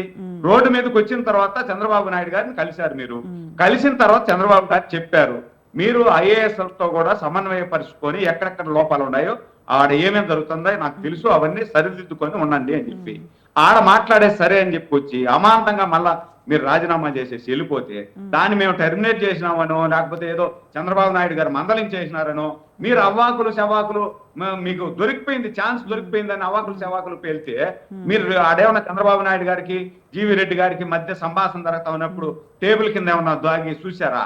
చంద్రబాబు నాయుడు గారు జీవీ రెడ్డిని తిట్టారు, లేకపోతే జీవీ రెడ్డిని అవమానించారు అని చెప్పి టేబుల్ కింద ఏమన్నా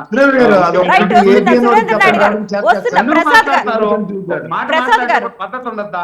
వస్తున్న సురేంద్ర నాయుడు గారు, ప్రసాద్ గారు, నిజంగా మీరు అన్నట్టు ఈ పార్టీలో ఒక ట్రబుల్ షూటర్ అనేది ఎవరు లేకుండా, అంటే ఓన్లీ లోకేష్ అయితే చంద్రబాబు నాయుడు అంటే వీళ్ళే అయిపోయారు. ఒక ట్రబుల్ షూటర్ అంటే ఇప్పుడు వైఎస్ఆర్సీపీకి మనకి ఎవరు విజయసాయి రెడ్డి గారి లాగా, అంటే ఒక ట్రబుల్ షూటర్ అనేది లేకుండా వీళ్ళిద్దరే అయిపోవడంతో కూడా ఇలాంటి ప్రాబ్లమ్స్ అవుతున్నాయి అనుకోవచ్చా అండి? ఇందులో ట్రబుల్ క్రియేట్ చేసేదే లొకేషన్ టీమ్ అమ్మా. ఆ చిన్నపిల్లల టీంతోనే ఈ తలకాయనప్పులు తెలుగుదేశం. అది వీళ్ళు గ్రహించి ఏం చేయాలో తెలియని నిస్సహాయ స్థితిలో ఉన్నారు సురేంద్ర నాయుడు గారు లాంటి పెద్దవాళ్ళందరూ. ఇది ఎప్పుడైతే ఇబ్బంది ఏం లేదు,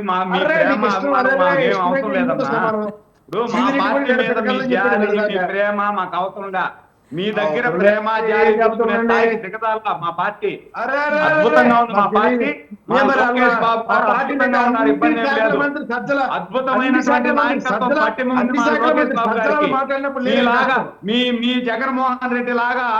మీ జగన్మోహన్ రెడ్డి లాగా వంతెత్తు పోకడ పోయే వాళ్ళు ఎవడు లేదు. మా లోకేష్ జగన్మోహన్ రెడ్డి మాకే చేయమన్నాడు పాదయాత్ర ఇంటర్నల్ అంతా జగన్మోహన్ రెడ్డి కదా, మీకు లోపల అంతా జగన్మోహన్ రెడ్డి కదా. జగన్మోహన్ రెడ్డి రాజీనామా చేస్తానన్నాడు మీరే కదా. చదువుకుని వచ్చి ఎప్పుడు ఒకటికే తెలుస్తుంది. మీకు జగన్మోహన్ రెడ్డి సంబంధం లేదనుకుంటే మీరు ఎలా మాట్లాడతారు?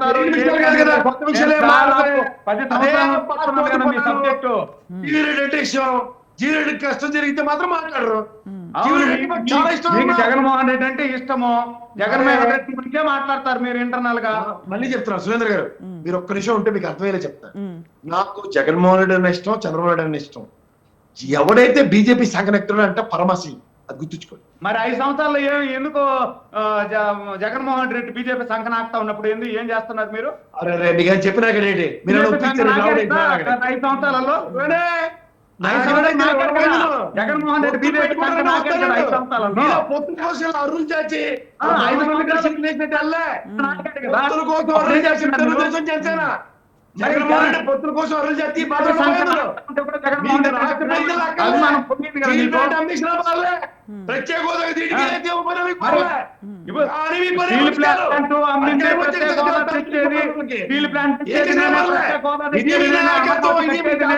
రాజధాని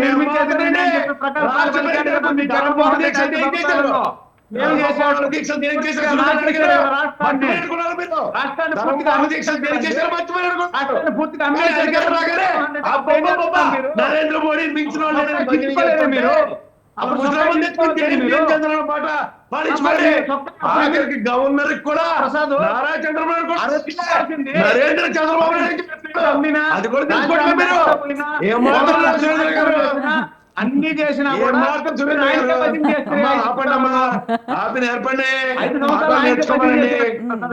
అయిపోయారు. పదవులు రావు, పదవులు ఇచ్చినా సరే జమ్మీల్లో కూర్చోబెడతారు.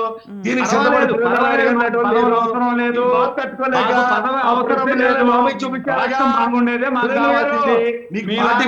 అధికారం ఉండదు.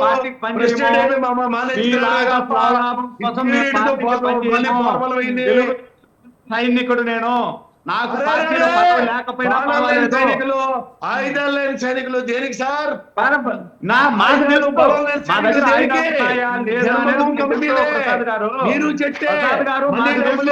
మీరు ఎంత భజన చేసినా, ప్రసాద్ గారు మీరు ఎన్ని భజనలు చేసినా, ఎన్ని తప్పట్లు కొట్టినా జగన్మోహన్ రెడ్డి మీకేమి భిక్ష కూడా పెట్టడు.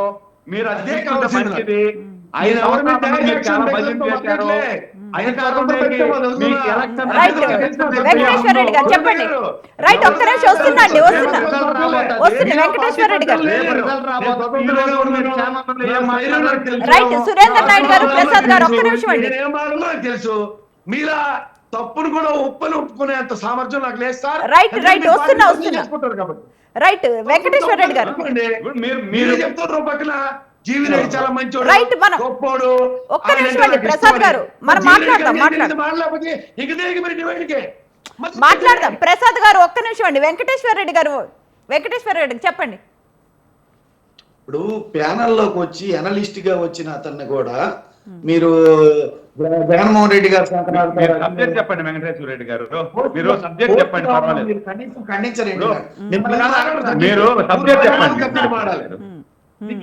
సబ్జెక్ట్ చెప్పండి. మీ పార్టీ అనుకూలంగా మాట్లాడితే అందరూ మంచిగా, మీ పార్టీకి అనుకూలంగా మాట్లాడితే అందరూ మంచివాళ్ళు. ఆయన అనాలిసిస్ ఎందుకు అవుతాడు? ఆయన వైసీపీ లీడర్, ఆయన మీకంటే ఎక్కువ లీడర్ వైసీపీకి ఆయన. సురేంద్ర నాయుడు గారు, ప్రసాద్ గారు ఒక్క నిమిషం వెంకటేశ్వర రెడ్డి గారిని మాట్లాడుద్దాం. వెంకటేశ్వర రెడ్డి గారు కనీసం ఇంగిత జ్ఞానం కూడా లేకుండా మనుషులము మనం డిబేట్లకు వచ్చాం, డిబేట్ మేనర్స్ కూడా లేకుండా. వెంకటేశ్వర రెడ్డి గారు మర్యాద ఇచ్చి నేర్చుకో. వెంకటేశ్వర రెడ్డి గారు నీకు వయసులో మర్యాద ఇస్తున్నా, మర్యాద ఇచ్చి మర్యాద తీసేది నేర్చుకో. ఇంగిత జ్ఞానం నీకుందా లేదా చూసుకో.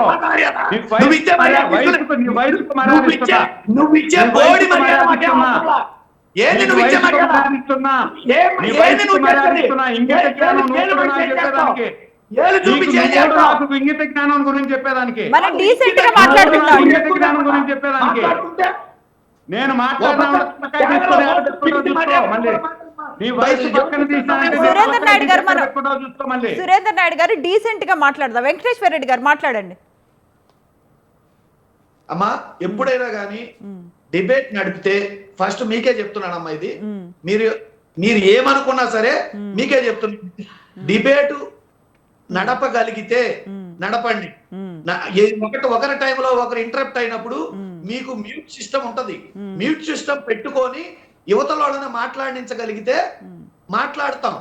లేదు అంటే మీకు ఆ సిస్టమ్ లేదు, మేము ఎదుటి వాళ్ళ మందలించలేము, అధికార పార్టీని మేము వ్యతిరేకించలేము, వాళ్ళు ఎన్ని మాట్లాడినా బూతులు మాట్లాడినా ఏళ్లు చూపించినా బెదిరించినా మేము వాళ్ళకి సపోర్ట్ చేస్తామనే పని అయితే మీరు దయచేసి మమ్మల్ని పిలవకండి.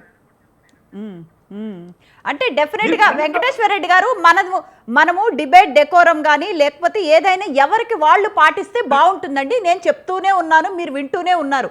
ఎవరికి వాళ్ళం మనం పాటించాలి. చెప్పండి వెంకటేశ్వర రెడ్డి గారు మీ వర్షన్ మీరు చెప్పండి. ఇప్పుడు మనం డిబేట్ పెట్టుకుంది జీవి రెడ్డి గారి రాజీనామా మీద. నన్ను పిలిచింది కూడా ఆ డిబేట్ అదే సబ్జెక్ట్ అని చెప్పి అవును, అదే సబ్జెక్ట్ అని పిలిచారు. ఇక్కడ జీవి రెడ్డి గారి రాజీనామా విషయం వచ్చినప్పుడు మనం గతం ఈ 9 నెలల పరిపాలన కాలంలో కనుక మనం చూసుకుంటే పవన్ కళ్యాణ్ గారు అనేక మార్లు ప్రెస్ మీట్ కు వచ్చేసి స్వచ్ఛందంగా ప్రభుత్వ పరిపాలన గాడి తప్పింది, లా అండ్ ఆర్డర్ పక్కదారి పట్టిందని చెప్పేసి పలుమార్లు చెప్పారు. ముందు క్షమాపణ చెప్పాలని చెప్పేసి తిరుపతిలో చనిపోయినప్పుడు కూడా పవన్ కళ్యాణ్ గారు చెప్పారు. ఆయన మీద ఏ చర్యలు ఉండవు, ఆయన ఎవరు బెదిరించలేరు. లోకేష్ బాబు గారు మేము దావోస్ పర్యటనకి వెళ్తే పెట్టుబడిదారులు మళ్ళీ జగన్ రాడని గ్యారంటీ ఏంది, మీరు రాసిచ్చి సంతకం పెడితే మేము అప్పుడు పెట్టుబడులు పెడతామని చెప్పేసి చెప్పారని చెప్పేసి ఆయన ప్రెస్ మీట్ పెట్టాడు. ఆయన ప్రెస్ మీట్ లో అనేక రకాల తప్పిదాలు అనేక రకాల మాట్లాడితే ఆయన్ని బెదిరించేవాళ్ళు, ఆయన్ని రాజీనామా చేయమనే వాళ్ళు ఎవరు ఉండరు. కానీ ఒక క్రమశిక్షణా చర్యల విషయం వచ్చేసరికి, బెదిరింపులు వచ్చేసరికి ఒక్క జీవి రెడ్డి గారి మీదకే వర్తిస్తాయా? జీవి రెడ్డి గారు అయితేనే రాజీనామా చేస్తే, ఒకవేళ రాజీనామా చేశారు మీరన్నట్లుగా పెండింగ్ లో పెట్టేసి పిలిపించి అసలు నీకే ఇబ్బంది వచ్చిందని అడగొచ్చు కదా, మీకే ఇబ్బంది వచ్చిందని అడగొచ్చు కదా. రాజీనామాని పెండింగ్ లో పెట్టి అడగలేదు. సరే అడగకపోయినా యాక్సెప్ట్ చేశారు. సరే యాక్సెప్ట్ చేసిన తర్వాత మేము అతను ఈ విధమైన తప్పు చేశాడు కాబట్టే మేము సస్పెండ్ చేశామని అదైనా ఒప్పుకోవచ్చు కదా, అదైనా చెప్పుకోవచ్చు కదా. ఏది కాకుండా జరిగిన లోపాలని, జరుగుతున్న దాడుల్ని, రాష్ట్రంలో జరుగుతున్న పరిస్థితులన్నింటినీ కప్పిపుచ్చుకొని కేవలం గత ప్రభుత్వం మీద మాటలు చెప్పుకుంటూ పరిపాలన చెయ్యలేక ఈ రాష్ట్ర ప్రభుత్వ పరిపాలన ఎలా ఉందో మన తేటతెల్ల మన డిబేట్ లో చూస్తున్నాం. అట్లనే రాష్ట్ర ప్రజలందరూ చూస్తున్నారు, ఇప్పుడు ఎనలిస్టులు చూస్తున్నారు, రాష్ట్రంలో ఉన్న మేధావులు చూస్తున్నారు. అవి చంద్రబాబు నాయుడు గారే డైరెక్ట్ గా అప్పుల పాలైంది, నేను చేయలేకుండా ఉన్నాను, రాష్ట్ర పరిస్థితి బాగలేకుంది, నేనేం చేయలేకుండా ఉన్నాను అని చెప్పేసి నాకు ఓపిక లేదని ఆయనే ఒప్పుకుంటున్నాడు. నా మీద ఫీలింగ్స్ పెట్టుకోకండి అని ఆయనే చెప్తున్నాడు ఆ మాట. ఇంకొకటి లోకేష్ బాబు గారు ఒక మాట చెప్తున్నారు, పవన్ కళ్యాణ్ గారు ఇంకో మాట చెప్తున్నారు. వీటన్నిటిని మనం పరిశీలించినప్పుడు ఈ ప్రభుత్వం 9 నెలల కాలంలోనే అట్టర్ ఫెయిల్ అయింది అని చెప్పేసి ప్రజలు అనుకుంటున్నారు, అధికారులు అనుకుంటున్నారు, ఐఏఎస్లు మాట వినట్లేదని చంద్రబాబు నాయుడు గారే ఒప్పుకుంటున్నారు. వీటన్నిటిని మనం పరిశీలించి చూసిన తర్వాత ఈ ప్రభుత్వం మనుగడ కొనసాగించజాలదా? ప్రజలకి ఈ ప్రభుత్వం అవసరమా? ప్రజా సమస్యలు తీర్చుతారని చెప్పేసి ప్రజలే మమ్మల్ని ఎన్నుకున్నారని చెప్పేసి మా బలం ఇంతలా ఉంది, 164 సీట్లు ఉన్నాయని చెప్పుకునే వీళ్ళు కనీసం ప్రజల ల్యాండ్ ఆర్డర్ కాపాడలేకపోవటం, ప్రజల సంక్షేమాన్ని చూడలేకపోవటం, కనీసం ప్రభుత్వంలో జరుగుతున్న సొంత పార్టీలో జరుగుతున్న లోకలకం సర్దిద్దుకోలేకపోవటం, వీటన్నిటిని మనం గమనించి చూసినప్పుడు ప్రజలేమనుకుంటున్నారు, మీరేమనుకుంటున్నారు, ఇక్కడ ఎనలిస్టులు ఏమనుకుంటున్నారు, మేధావులు ఏమనుకుంటున్నారు, వీటన్నిటిని అధికారులు ఏమనుకుంటున్నారు, ఇవన్నీ గమనించకుండా ఊరక మొండి వాదన పెట్టుకొని ఏదో అడ్డదిట్టంగా మాట్లాడేసి ఏళ్లు చూపించి బెదిరించి మధ్యలో దూరి ఇంటరప్ట్ అయిపోయి ఇష్టం వచ్చిన బూతులు మాట్లాడుతూ బెదిరిస్తున్నారంటే ఈ ప్రభుత్వానికి, ప్రభుత్వ ప్రతినిధులకి, ఆ కార్యకర్తలకి ఎంత అహంకారం ఉందో, ఎంత అహంకార ధోరణి ఉందో దీన్ని బట్టి అర్థమవుతుంది. అంటే వీళ్ళకి ప్రజల ఓట్లతో పని లేదు, మేము మళ్ళీ ఎన్నికలు వస్తే మాకు ఈవీఎంలు ఉన్నాయి, మేము వీళ్ళందరినీ బెదిరించినా ఎంత రాక్షస పాలన చేసినా మమ్మల్ని కాపాడాలి అని వీళ్ళ ఉద్దేశమా? అంటే వెంకటేశ్వర రెడ్డి గారు, sorry to interrupt you, Surender Naidu గారు అంటే మీరు అంటే ఏదో కొంచెం, కానీ సురేందర్ నాయుడు గారిని మాకు బాగా తెలుసు, అలా కాదు బెదిరింపు ధోరణి అనేది ఏమీ ఉండదు. సురేందర్ నాయుడు గారు చెప్పండి. ఇప్పుడు వీడియో నేనేమంటానంటే తీసుకోండి, ఏళ్లు చూపించి బెదిరించాడా లేదా ఫస్ట్ చెప్పండి నాకు. మీరు కనుక నిబద్ధత కలిగిన హోస్ట్ అయితే, మీరు నిబద్ధత కలిగిన హోస్ట్ అయితే డెఫినెట్ గా అండి, డెఫినెట్ గా కొన్ని ఫ్లోలో కొన్ని మిస్టేక్స్ జరుగుతాయి, హ్యాపెండ్. బట్ మేడం గారు, మేడం గారు, బెదిరించడం కూడా మిస్టేకేనా? బెదిరించడం అని కాదండి, ఆయన అంటే నేను మాట్లాడతాను అని చేయి చూపించారు, బెదిరించడం కాదండి, బెదిరించడం కాదు మేడం గారు. రైట్ సురేందర్ నాయుడు గారు చెప్పండి. మేడం గారు, ఇప్పుడు నేనేమంటానంటే తెలుగుదేశం పార్టీ కానీ, తెలుగుదేశం పార్టీ అధికార ప్రతినిధిగా కానీ నా ట్రాక్ రికార్డు మీరు ఒకసారి చూసుకోండి. నేను ఎవరిని బెదిరించను. నాకన్నా బాగా మాట్లాడే వాళ్ళు అంటే నాకు గౌరవం, నాకన్నా పెద్ద వయసులో ఉండే వాళ్ళు అయితే నేను గౌరవిస్తా. మా పార్టీని గురించి లేనివి ఉన్నవి కల్పించి మాట్లాడినప్పుడు నాకు సర్వసాధారణంగానే కొంచెం బాధ అనిపిస్తుంది. బాధ అనిపించినప్పుడు ఒక మాట అటో ఇటో మాట్లాడుండొచ్చు. అది ఎదుటి మనిషికి బాధ కలిగించి ఉంటే నేను బేసరత్తుగా సారీ చెప్తున్నా, దాంట్లో నో డౌట్ అట. అది నా అది నా వ్యక్తిత్వం. ఒక్కొక్క విషయం సురేందర్ చెప్పండి ప్రసాద్ గారు. నాకు సురేందర్ గారు అంటే నాకన్నా వెంకటేశ్వర గారు కానీ గ్యారంటీగా గౌరవం ఉంది. ఎందుకంటే ఆయనతో డిబేట్ చేసినప్పుడు ఒక డెకరం మెయింటైన్ చేస్తాడు. ఆయన మీద వ్యక్తిగతంగా మాకు చాలా గౌరవం ఉంది. కానీ ఇవాళ ఆయన అవుట్ ఆఫ్ ద బాక్స్ మాట్లాడితే అదే మాకు నచ్చలేదు. నేనైతే ఖచ్చితంగా చెప్పదలుచుకున్నాను, నాకు సురేందర్ గారి మీద వ్యక్తిగతంగా చాలా గౌరవం ఉంది. ఎందుకంటే ఆయన ఏ రోజు కూడా సంయమనాన్ని కోల్పోలేదు. కానీ ఇవాళ పార్టీ మీద అపవాదం వస్తుంటే ఒక సైనికుడిలో పోరాడుతున్నాడు. ఐఎమ్ నాట్ కాంట్రడిక్టింగ్, బట్ నిజాన్ని ఆయన లాంటి వ్యక్తులు కూడా ఒప్పుకోకపోతే బాధ కలిగిన మాట. సురేందర్ కాబట్టి నేనేమంటానంటే ఈరోజు జీవీ రెడ్డి గారు పార్టీ వదిలి వెళ్ళడం, జీవీ రెడ్డి గారు వదిలించేలా చేయడం, పదవి వదిలి వెళ్ళడం నాకు కూడా వ్యక్తిగతంగా చాలా బాధే. నేను ఈ రోజు మార్నింగ్ కూడా మా అధిష్టానంతో కొంతమందితో మాట్లాడడం కూడా జరిగింది ఇంటర్నల్ గా. నేను నా ఇంటర్నల్ విషయం కూడా చెప్తున్నా, ఇంటర్నల్ గా కూడా మాట్లాడడం జరిగింది. ఎందుకు ఈ పరిణామం జరగాల్సినటువంటి పరిస్థితి ఏర్పడింది అంటే సురేంద్ర నాయుడు గారు, ఒక్క నిమిషం, పార్టీ నుంచి కూడా తీవ్రమైన రెసిస్టెన్స్ వచ్చింది అన్నది మీకు అర్థమవుతోందా? సోషల్ మీడియాలో మనకి గ్రాడ్యుయేట్ ఎలక్షన్స్ కోసం లోకేష్ గారు ఒక పోస్ట్ పెడితే దాని కింద కూడా జీవీ రెడ్డి గారి కోసమే కమెంట్స్ చేశారు. అసలు మీకు అర్థమవుతోందా? అంటే దీన్ని సరిదిద్దుకునే ప్రయత్నాలు ఏమైనా చేస్తారా చెప్పండి. మేడం, నేను మామూలు కార్యకర్త చెప్పేది వేరే, నేను ఒక అధికార ప్రతినిధి హోదాలో చెప్తున్నా. నాకు పార్టీ ఇచ్చింది అధికార ప్రతినిధి. నేను కొంతమంది లాగా అధికార ప్రతినిధి లేకపోయినా అధికార ప్రతినిధి వేసుకొని నేను డిబేట్ లో మాట్లాడే రకం కాదు. నాకు పదవి ఉంటే పదవి పేరు చెప్తా, పదవి లేదనుకుంటే కార్యకర్త అని చెప్పుకునే మాట్లాడతా. నాకు అధికార ప్రతినిధిగా పార్టీ కల్పించినా కూడా నేను అధికార ప్రతినిధి హోదాలో చెప్తున్నా. జీవీ రెడ్డి గారు పార్టీని వదిలి వెళ్ళడం, పదవికి రాజీనామా చేయడం మా కార్యకర్తల అందరిలో కూడా బాధ ఉంది. అది ఎవరైనా ఒప్పుకొని తీరాల్సిందే. ఈ రోజు నిన్న సామాజిక మాధ్యమాలలో ఫుల్ ట్రోల్ అయింది కూడా అదే ట్రోల్ అయింది. ఇప్పుడు మేము మాట్లాడుకునేది ఇంటర్నల్ గా మాట్లాడుకున్నటువంటి మాటలు ఏమంటే, మళ్ళీ కూడా చంద్రబాబు నాయుడు గారు జీవీ రెడ్డి గారిని పిలిపిస్తారు రేపు ఎల్లుండి 2 రోజుల తర్వాత పిలిపించి మళ్ళీ మాట్లాడి అతన్ని మళ్ళీ పార్టీలోకి తీసుకొని మళ్ళీ స్థానం కల్పిస్తారు అనే మాట మాకు ఇంటర్నల్ గా వచ్చిన మాట నేను మీకు చెప్తున్నా. ఇంటర్నల్ గా జరిగింది అది. ఆ విధంగా జరిగినప్పుడు నేను మొట్టమొదటి సంతోషించే వ్యక్తుల్లో నేను మొట్టమొదటి వాడిని. ఎందుకంటే ప్రతిపక్షంలో ఉన్నప్పుడు కార్యకర్తకు మాత్రమే తెలుస్తుంది ఆ బాధ ఏంది, ఆ పెయిన్ ఏంది అనేది పోరాటం చేయడం. ఈరోజు మేము అధికారంలో ఉండొచ్చు, వైసీపీ ప్రతిపక్షంలో ఉండొచ్చు. వైసీపీలో పోరాటం చేసే వారికి మాత్రమే ప్రతిపక్షంలో కార్యకర్త మీద ఎంత ప్రెజర్ ఉంటుంది, ఎంత బాధ్యత ఉంటుంది అనేది నిజమైన కార్యకర్తకు మాత్రమే తెలుస్తుంది మేడం. రైట్. నేను ఈ పదాన్ని ఎందుకు నొక్కి చెప్తున్నాను అంటే నిజమైన కార్యకర్తకు మాత్రమే తెలుస్తుంది. కొంతమంది పార్టీ ముసుగు వేసుకొని మాట్లాడే వాళ్ళు చాలా మంది ఉంటారు. వాళ్ళకు పార్టీ అధికారంలోకి వచ్చినా అధికారం లేక రాకపోయినా పార్టీ ఎటుపోయినా వాళ్ళ కార్యక్రమాలు వేసుకొని మాట్లాడుకునేసేదానికి కొంతమంది మాట్లాడుతుంటారు. అలాంటి వ్యక్తిని కాదు నేను. నేను మాట్లాడిన మాటల్లో ప్రసాద్ గారికి కానీ వెంకటేశ్వర రెడ్డికి కానీ వాళ్ళిద్దరికీ కూడా ఏదైనా నా మాటల వల్ల వాళ్ళకు బాధ కలిగించుంటే నేను బేసరత్తుగా వాళ్ళని క్షమాపణ కోరుతున్నాను. రైట్ అండి, సో నైస్ ఆఫ్ యూ. అదండి కేఎస్ ప్రసాద్ గారు అండ్ పాదయాత్ర వెంకటేశ్వర రెడ్డి గారు, సురేందర్ నాయుడు గారు, thank you so much for joining and giving your valuable insights. That's all for today's mid day debate. Stay tune to స్వతంత్ర.